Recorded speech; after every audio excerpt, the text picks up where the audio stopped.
There it is. Okay, this is Citizens Against Equine Slaughter coming to you with information.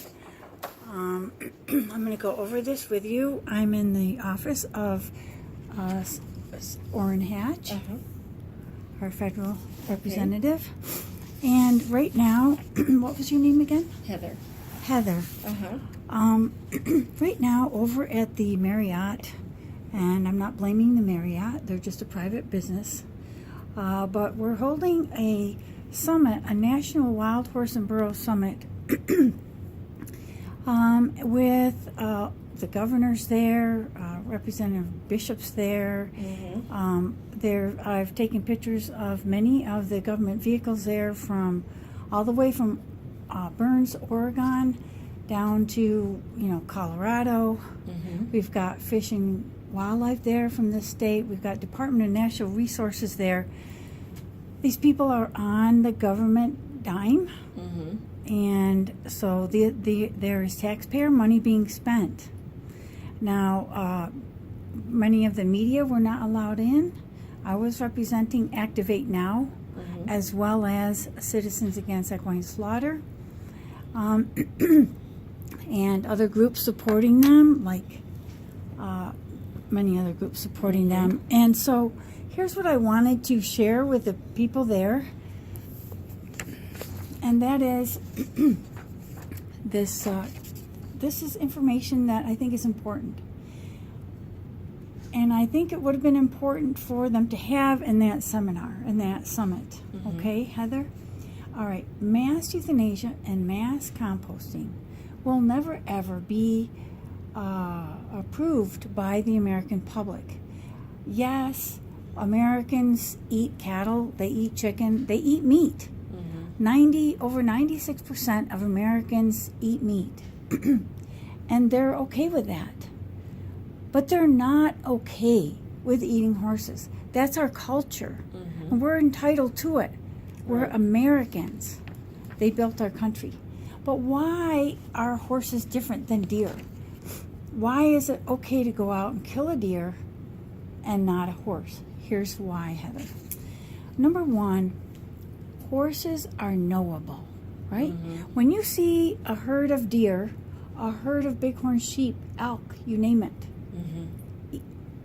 they look alike. And I'm not being speciesist or racist to say they all look alike, okay? But we know that horses don't. And you can see from this picture that each horse has its own look. Moreover, the USDA ethology, which is the behavioral study of horses, shows us and admits that wild horses have roles in their family. They're very hierarchical. They're a harem structure, and the stallion always stays apart for the most part, and keeps all other stallions away, keeps his mares together. And so that's part of their family. Now, this is a structure of a wild animal.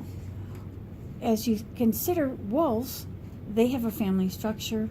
Only certain mating pairs breed, and the rest of the family takes care of those pups. It's totally awesome. We can all relate to families pitching in to help out, aunts, uncles, right? This is the way of wildlife. However, when you domesticate a wolf or a fox, it only takes 20 or so generations. If you selectively breed for an animal that is not afraid of humans, crouching in the back with the teeth bared, boom, 20 generations or so, you get a dog. Now, those dogs can run in packs too, but when they do,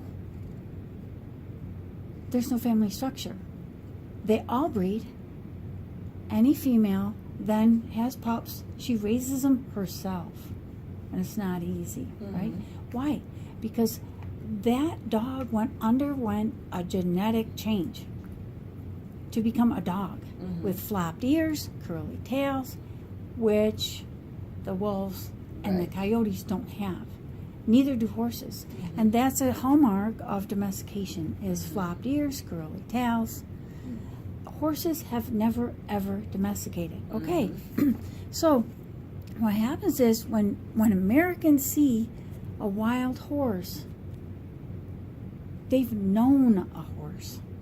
They've idolized horses. Right. Horses are knowable. And if you watch their families, you can very even tell, even if they're all brown horses, they still look different.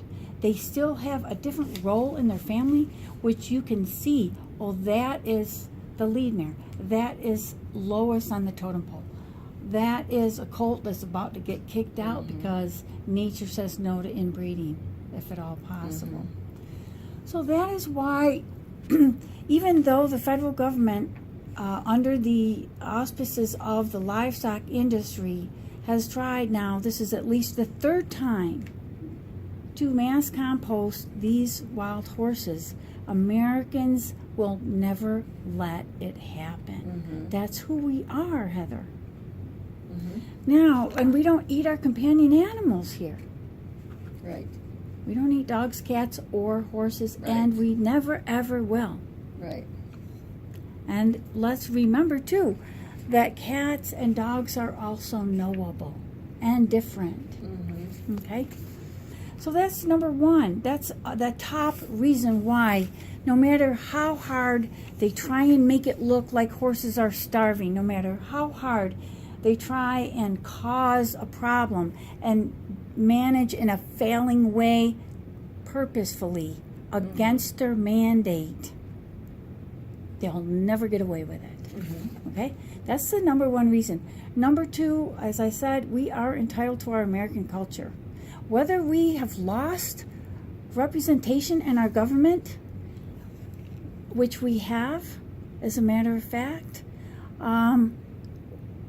we still won't. I don't care how many corporations run our government. It won't matter. The people will never allow this. Number three. Now this is Citizens Against Equine Slaughter talking to the livestock industry. The customer is always right. How can they forget that? 80% of Americans oppose horse slaughter. Everyone knows that. That is discussed openly in Congress. And it was again this year. And it was again discussed by Representative Amade, Representative Stewart, and Representative Simpson.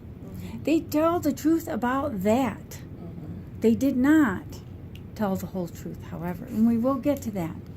But of Americans, there's less than 4% that are not meat eating.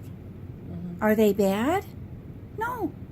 Meat eaters aren't bad people, right? They're the customers of the livestock industry. Right. They're the countrymen of the livestock industry. And they are the benefactors of the livestock industry. Why? The livestock industry received $5.5 billion in 2013 alone. And I can tell you that in the state of New Mexico, where I hail from, my state land commissioner, Aubrey Dunn, received $500,000 of those dollars. I can't even get a loan for that amount. I can get a loan for $200,000. But I can't certainly tell the USDA that I had a bad year. My dog died and my truck broke down. My wife, or my husband, whatever. Please send me cash. Hola. Right? But if I was a rancher, I could do that and I would get it. And when I look through the pages and pages and pages of ranchers in New Mexico who received $151 million in 2013 alone, that is twice the national wild horse and burro budget. Twice the national budget, which everybody's screaming about, was received by ranchers in New Mexico alone.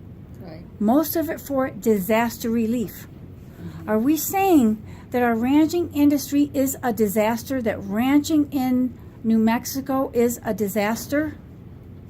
Maybe we're not saying that.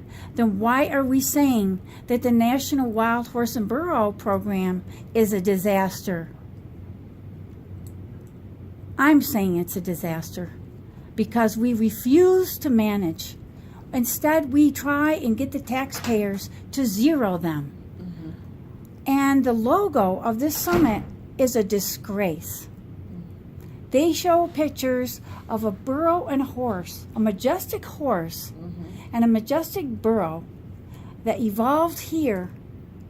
The only megafauna left after 55 million years as a decrepit, just a decrepit varmint is the way they pictured them. It's an insult to Americans. It's an insult to their customers, their countrymen, and their benefactors. And I appreciate you listening to this, Heather. We're halfway through. Okay. All right. So that's number 3. The customer is always right. Don't forget it, because in the long run, if they want to go and mass euthanize and mass compost our American... mass compost, are you saying they're going to use it to sell as meat?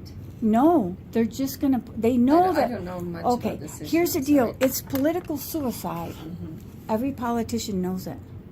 They start their orations regarding Wild Horse and Burro program as, well, I love horses. I used to have one when I was a child. And that's how they all start. However, I just can't fathom seeing them starve out there on the range. This is such hypocrisy. I swear, I promise you, I'm telling you, 80% of Americans want to vomit when they hear that ridiculous hypocrisy. Okay? And so, what they're saying and we'll go to that then, and this year, as last year, Representative Stewart is on the path, along with Representative Amade and Representative Simpson, to take these horses and say, we just can't manage them. We can put a man on the moon. Africans can dart wild animals all over the continent, but we just can't. Americans just can't do it. And so, what did they say? They said in the Department of Interior Appropriations Committee that these horses were starving out there. They're not. And Representative Stewart showed us the same picture he showed last year of a band of horses that were skinny because of the BLM's actions. Okay? This is a Title 18 criminal offense, as we'll get to later, with Representative Amade and Representative Simpson. Okay, so number 4, on-range management is feasible. Okay? It's feasible. Contraception has been shown by the National Academy of Sciences to be the answer, the best answer. Okay? The BLM contracted the National Academy of Sciences. They've been doing work for the government for 100 years. They're one of the most respected scientific communities, non-governmental. And they came out with a report that the BLM is refusing to utilize. Oh, because they just can't. They just can't do it. I mean, it's just really a disgrace. All right. Now, let's see. If you go up in a helicopter and you dart, you can look at YouTube darting in Africa, where somehow it can be done. When you say darting, is that how they're doing contraception? That is one way. I'm trained to dart. You can go up. It'd be great jobs for our veterans. I know retired police officers that would like to do this right now. be a great job for people. You can get up to, and I've talked to Dr. Jay Kirkpatrick, who's deceased, unfortunately, last year. And he told me that you go up and you mix 40 at a time, and you dart 40, and then you mix another 40, dart 40. And so you can get to Nevada. You can get in those remote areas. What do you dart them with? PZP, porcine zona pellucida, and it's just made out of oil and protein. That's it. Or it acts like an IUD in layman's term. A minor irritant, wears off. If you had it, I had it. You have to keep darting. Right, you do. Just like they keep re-rounding up and putting them in holdings. What if instead you just dart? And they're never in the holding pen where they exclaim that $50,000 to keep a horse in a holding pen its entire life. Well, why put them there? I think Americans have been dumbed down incredibly, but I still don't think we're that stupid. Right. We're never going to go for this mass euthanasia. And every politician knows that it's political suicide to push for slaughter. Is there a bill pending? Yes, I'm sorry the Stewart Amendment. I just don't know enough about this issue. Right. The Stewart Amendment is what they're trying to do so that they can. When you say Stewart, you're talking about Congressman Stewart from Utah or another Chris Stewart. Yeah, okay. Christopher. Howdy. Hope you're listening. Okay, because I didn't really like what you said about the experiment done in Burns, Oregon, and we will get to that, Mr. Stewart, Representative Stewart. All right, number 5.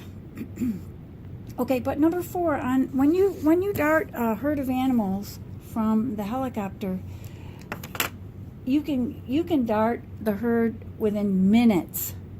You don't have to run them for miles.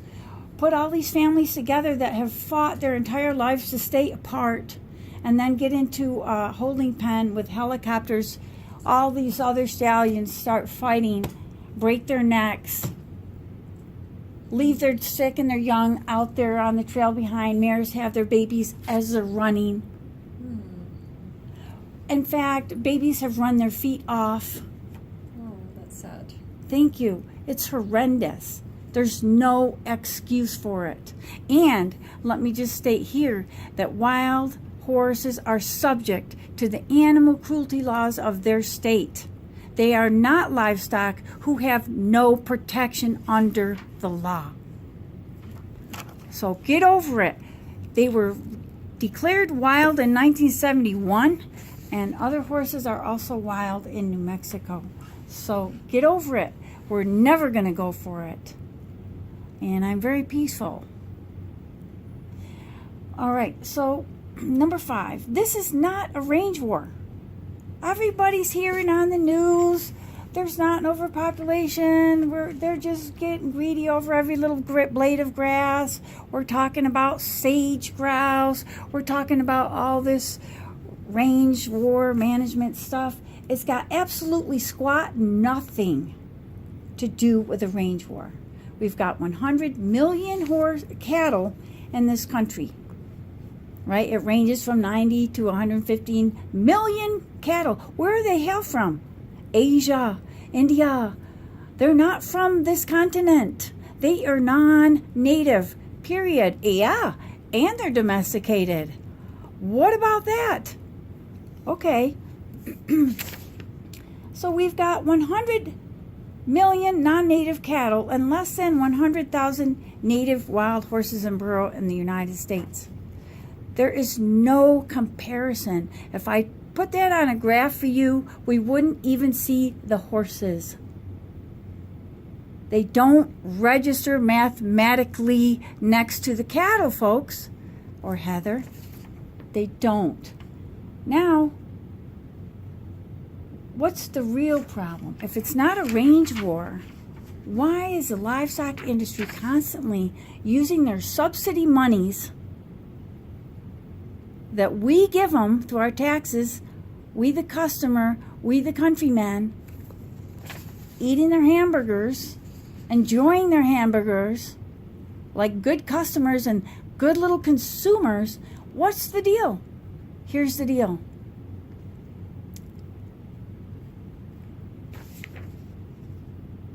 It's not a range war. Wild horses are not competition for the livestock industry, which less than 3% of the cattle are raised on public lands where the wild horses are. So it's not that.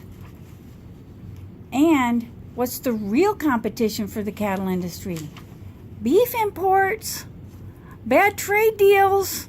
Hello, POTUS. Guess what? It's bad trade deals. We import so much beef from almost everywhere on the globe, including we recently used to import from Madagascar. Ridiculous. Hey, what's their inspection procedure? What do you put in your mouth? Okay, we import from the Vatican City. We're importing beef from every frickin' place on the globe. All right, that's the competition, not the few horses on the same public lands where 3% of the beef is raised. Ridiculous. So what's the real thing? The real reason is that if we as a government start to actually manage the wild horses per the mandate, the 1971 mandate, the law, and we manage them in a non-lethal manner using darting. Why? Because we're spending $100 million a year to kill their predators through the USDA Wildlife Disc Services. Then if we instead manage these horses, these wild native horses, with non-lethal means, well, guess what? The livestock industry is afraid. They're afraid that next we're going to say, well, why don't we manage livestock with non-lethal methods? Why don't we manage, and they think of wild horses as livestock, by the way. I spoke with a gentleman from the Utah University yesterday, and he was quite sure they were livestock. I appreciate his talking to me, but he was wrong, and that's why I'm not using his name, because I appreciated the conversation. But they are legally wild, like it or not. And that's the way Americans want it, and it's not going to change. So the deal is, it's the fear of non-lethal management of something that the livestock industry sees as livestock, and the people who hunt and trap are afraid because they don't want this, to spread. That's their problem. Get over it and start following the law. Okay? Mass euthanasia is never going to work. It's never going to be humane, and we're never going to allow it. And I don't care what groups make what deals. The people are never going to go for it. Get it. All right? Now, number 6, and this is really heinous. Every time I've gone to legislature in New Mexico to defend wild horses or pass law, because why? I'm not a lawbreaker, I'm a lawmaker. And every time I've been there defending wild horses, I hear people of various ethnic backgrounds accusing other ethnic backgrounds of eating horses. And those other ethnic backgrounds aren't in the room when that's said. And it's cowardly, and it's pretty much scum of the earth to say that when a person isn't there. But what they say is that our indigenous people eat horses. Well, guess what? Some non-indigenous people eat horses. Russians, Chinese, Japanese. I don't care. This is America, and most of our proud indigenous peoples do not eat horses, and in fact see them as sacred. And I think it's really low of people to get in and pay off a couple of corrupt people in a nation of proud indigenous people and let them be the scapegoat to do the bad thing of mass composting. And that's what was tried in New Mexico regarding the Navajo Nation. The Navajos were said to have 60, 90,000 horses roaming. Just devastating. And who said that? A representative of a cattle association. But of course the media prints everything that woman says as gospel. And then our own government picks it up. And then everybody goes, oh my God, we got to get rid of them. And it was a complete, utter lie. Of course, I did an inspection of public records requests, and lo and behold, no surprise, there had been no census. I spoke with a representative who, in the Navajo Nation, who does have a handle on what's going on, and that is Mr. Leland Grass. And he's working with the medicine people. And no, clearly, and you can see on a website that I have, whoanm.org, that no, he said at that same time, what is that again? WHOANM, WHOANM, O-A-M, NM for New Mexico.org. That at that time there were 11,000 horses, and that included domestic owned horses. And when I say domestic, I only mean that in a legal sense. Owned horses, wild horses, and horses in between where people had captured them, used them, and let them out. Which you can do to any owned horse, because guess what? They remember their family structure and they will survive. So 11,000 on the huge Navajo Nation that spans 4 states. 11,000. And our government gave money to the Navajo corrupt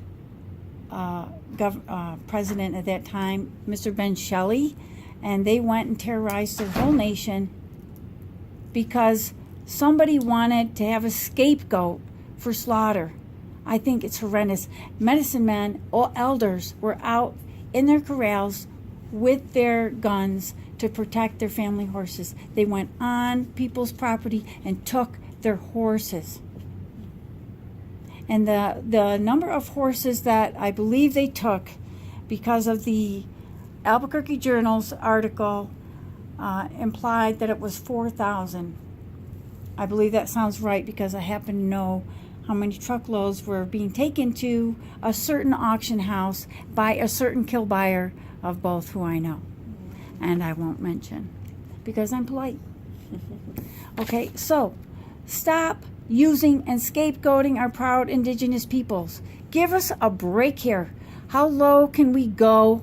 I don't care. Guess what? You don't look good when you use the very peoples who we've broken virtually every treaty with. You look like a scum. And, sorry that I couldn't think of a bigger word, but guess what? That's as low as you go, scum, when you do that. So, now let's talk about what we need to start doing. Let's start managing these horses. Let's use science. Let's start managing them on the range. Per the intent of all the people of this nation who came out for the 1971 Act more than any other issue in the history of this nation besides the Vietnam War. All right, now the Department of Interior heads up both the Bureau of Land Management, BLM, and the National Park System.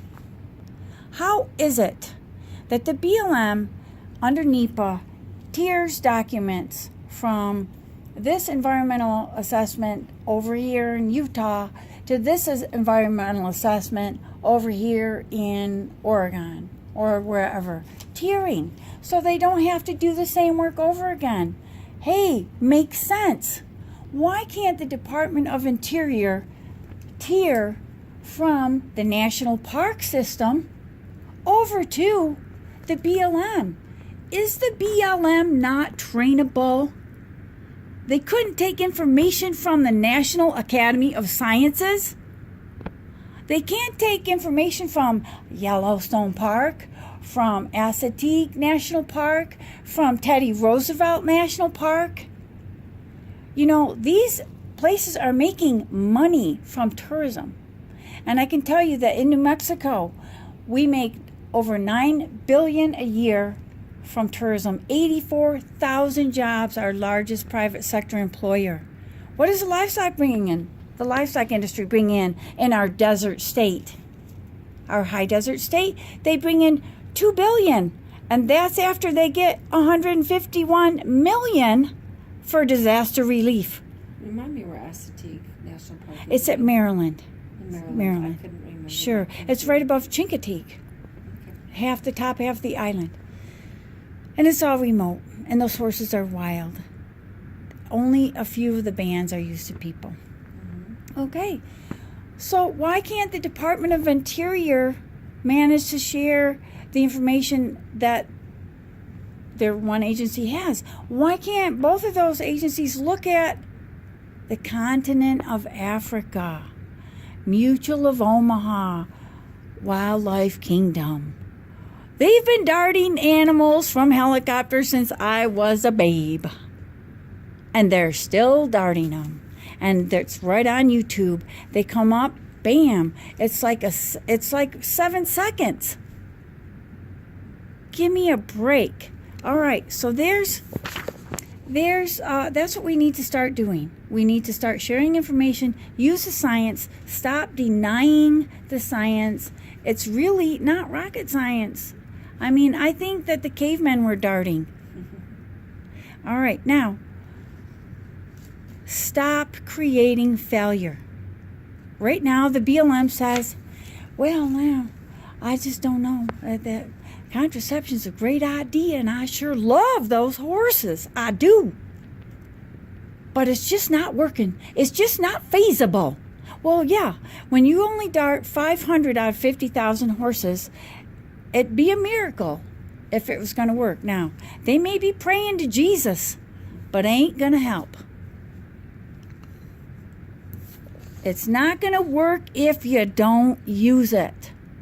All right, native PZP, which is produced in the Science and Conservation Center in Billings, Montana, is sold at a loss. Why? Because they care. They're selling it for $25 a dart, and they have been forever. And they've been ridiculed and lied about as if they're